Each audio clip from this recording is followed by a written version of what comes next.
reality. Joining us now, Deputy Press Secretary to Sarah Sanders, Hogan Gidley, live in the White House, a little behind, but we're happy to have him on. The Hoagster. Hogan, welcome. Oh, thanks so much for having me. I really appreciate it. Okay, we got a new nickname for you, Hogan. Everybody's got a nickname on our show when they're regulars, so your nickname is the Hoagster. Hope you like it. I will take it all day long. I've been called so much worse, and I have a lot of nicknames around here, but the Hoagster is one I will gladly embrace. I really appreciate it. We love you, the Hoagster. So, Hogan Gidley. So, what? He's what is the deal with Nadler and these 8 committees? He got 81 people being subpoenaed. What are they going to subpoena? Like everybody that voted for Trump? I'm not sure what they're doing, and I definitely don't want to try and ascribe logic or reason to any of the Democrats and their actions. That would be a fool's errand for sure, and definitely not something the Hoagster would participate in. However, I will say, it's pretty simple as I look at it. When the Democrats' new platform that they are trying to impose on the American people is made up of things like forcing America to become a socialist nation, killing babies after they're born, a Green New Deal that would get rid of airplanes and get rid of boats with motors and get rid of all fossil fuels and pay for everyone to have a vacation and a retirement package, even if they're unwilling, quote unquote, to work. So I know that's not resonating with folks, so I guess their only play here is to try and tear down the president even further, which they've already been trying to do for the first 2 years with a complicit media pushing 93% of negative news coverage against him. They've got nothing. And it was funny when we were looking at ways to talk about some of the things the Democrats are doing. Raising taxes is something they definitely want to do on the American people. That would hurt the economy for sure. It would hurt everyday Americans for sure, the middle class who got so much tax relief in the president's tax cut package. But that just seemed like a not effective talking point when you looked at all the others, as I just mentioned. I mean, killing babies after they're born, a Green New Deal that would completely destroy the American economy, crush environmentalists, as you would have to cut down every tree to for energy and everything else. I mean, raising taxes is bad enough, but it just seemed like almost small potatoes when you compared to their agenda now of making America a socialist nation. So they've got nothing to push to the American people except radical, crazy ideas that'll never work and that will send us backwards like you've never seen. So they're just going to focus on harassing the president. So now they want to get his tax returns, and they're using some arcane law, Hogan Gidley, from like 1792 or something, to get them. Hasn't his tax returns already been litigated? He said he wouldn't release them. He got elected president in an electoral college landslide. Why are we now going back to see what I was crossed or dotted or T was crossed in 1987? I mean, what is the purpose of this? How does this do anything for any American worker in the United States? It doesn't, and we just got asked this a second ago. A reporter popped in and said, "Listen,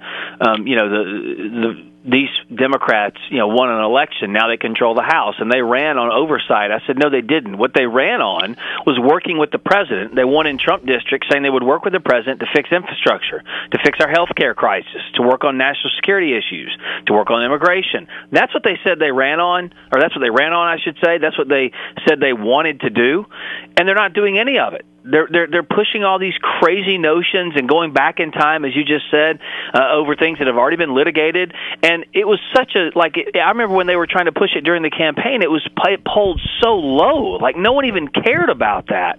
And they don't want to address their own hypocrisies, whether it's Ilhan Omar and her anti-Semitic views, or whether it's Representative Ocasio-Cortez taking planes instead of trains when she tells you have to take a train, using plastic bags when she tells you should bring your own bags. I mean, the hypocrisy is rampant throughout the Democrat Party, and I think you're going to see a real kind of watershed moment in politics. I just don't think Republicans in the past have always been so apologetic and, look, we'll work to be better, and that's not what this president is or does. He's like, look, I'm not going to stand for this anymore. I'm a fighter. I'm going to fight back.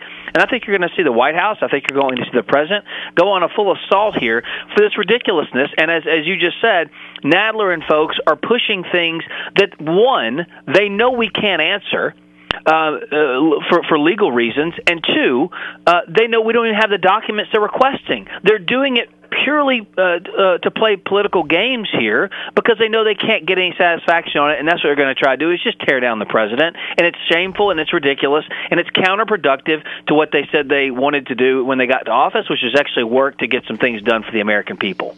And Hogan, it's going to backfire. Don't you agree?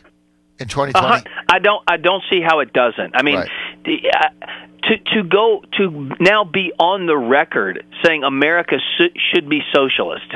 I mean, to be on the record saying, listen, it's fine if you want to take a baby and kill it after it's born, that's fine. We're not talking about pro-choice here. We're not talking about should we debate the 20-week bill or no. We're talking about once the baby's born, you kill it. And so let's play this out logically if we can, and this is some of the more of the hypocrisy. So let me get this straight. If an illegal alien tries to purchase a weapon, that should be ridiculous to alert the FBI, according to Representative Ocasio-Cortez, that we should not do that. But if an American citizen does it, well, no, you've got to have gun control.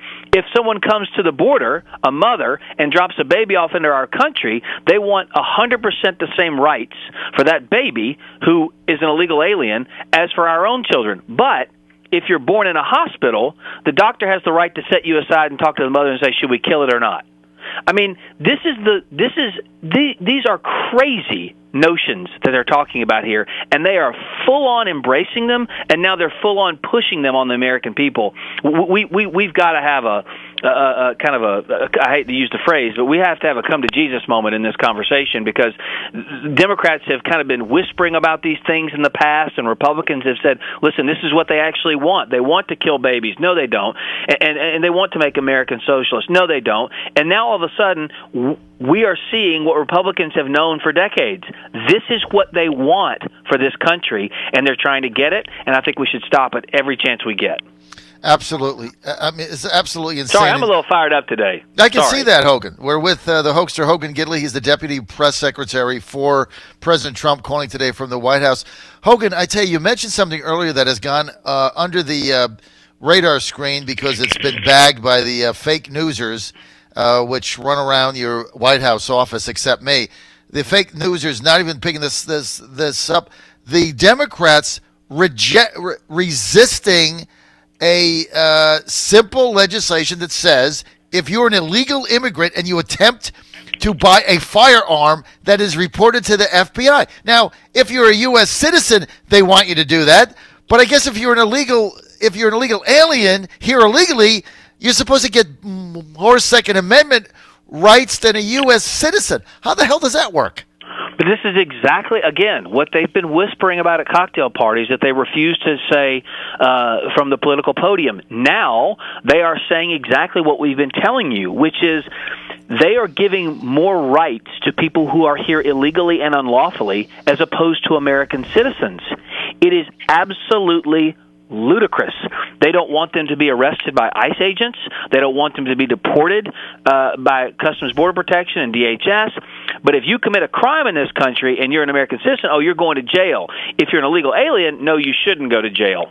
I mean, it is so ridiculous to hear what they're offering here, and to not admit that there is a crisis on the border when Barack Obama himself said it from the Rose Garden that there was a humanitarian crisis going on, and new numbers come out from DHS yesterday that we're just supposed to ignore. If you listen to the Democrat Party, 76,000 aliens came into this country in just the month of February. That's 1 month, 76,000. That's Washington Redskins Stadium. Mm-hmm. Once a month, fill it up and let them all out into your communities. Once a month you do it now, because this is the new normal of numbers that is coming through. A 300% increase in the family units coming into this country, a 54% increase in children being smuggled into this country. Think about that for a minute. Child smugglers, human traffickers, drug cartels, they are using these children, exploiting women and children to build and line their pockets with billions of dollars of drug money and with money they use when they sell these individuals into slavery in various ways too. And Democrats don't want to talk about it. Instead, they try to focus on this national emergency. Should he be able to call it? We're going to fight it in court. Fine, fight it in court. You're still not answering the core question here. Do we face a crisis in this country or not? And they don't want to address that because they don't want to have to deal with it and admit the fact they haven't dealt with it for 40 years. Our agents have apprehended over 270,000 individuals since the beginning of the fiscal year, Hogan. That's 100% increase over prior year. That means it's doubled, right? Now, the question is, we've got more than 2,000 aliens that are being apprehended every day at the southern border. Those are the ones that are being apprehended. Here's my question. How many get over that are not being apprehended? Do we even know? Well, that's just it. No, and that's what they would argue. Well, yeah, those are at ports of entry. Some are in between ports of entry, but those are the ones we know about. We're catching. There are hundreds, thousands of miles there in between these ports of entry. You don't know what's going through there in the dead of night. And now we see even stations like CNN, MSNBC showing buses coming to the border at night with night vision and dropping off hundreds of people at a time to run across the border where there are no agents. There is no wall. That's kind of the point here. So it is extremely dangerous, the situation. They want to ignore it. I mean, even the New York Times, the Washington Post are now saying we have a crisis down there. Look at the children that are coming across our border. Look at the women who were exploited and raped along the way, as we now know. These are the types of things that are finally coming to the fore. But Democrats are going to try and play that shell game and throw up smoke screens about investigations, number one. And number two is, yeah, but the president shouldn't call a national emergency. Listen, he's well within his constitutional right to do it.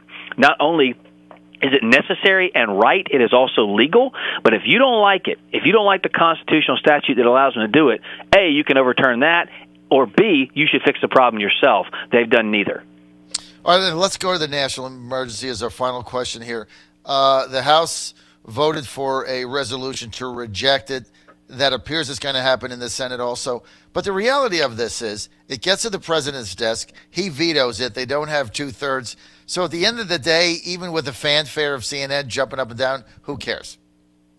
Oh, that's 100% correct. And the president has said he would veto this piece of legislation. He has a constitutional obligation to protect the American people. He's going to do everything within his legal authority to do just that. This is one of the ways he can do it, and so he's going to try and accomplish that. But I will say, while the national emergency gets all the fanfare, what no one's talking about is the around $5.5 billion or $5 billion that the president can take right now from DOD and Treasury that are being mobilized to actually build this border barrier. So those things can you can argue about that ancillary point of the emergency declaration, which of course will get all the headlines. But the fact is, the president's doing it anyway, regardless of their inaction, regardless of their refusal to recognize the problem here.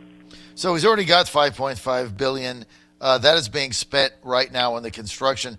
And really what we're debating is the $3 billion that comes from the National Declaration of the Emergency, which the president will veto the thing overturning that. They can't get 2/3, and it goes forward, and that'll be decided, as we all know, in the Supreme Court probably. Which is exactly what the president predicted. He knew this would happen. Exactly what he said. But, he was right again. But meantime, he's got $5 billion he's working with now. That's already a done deal.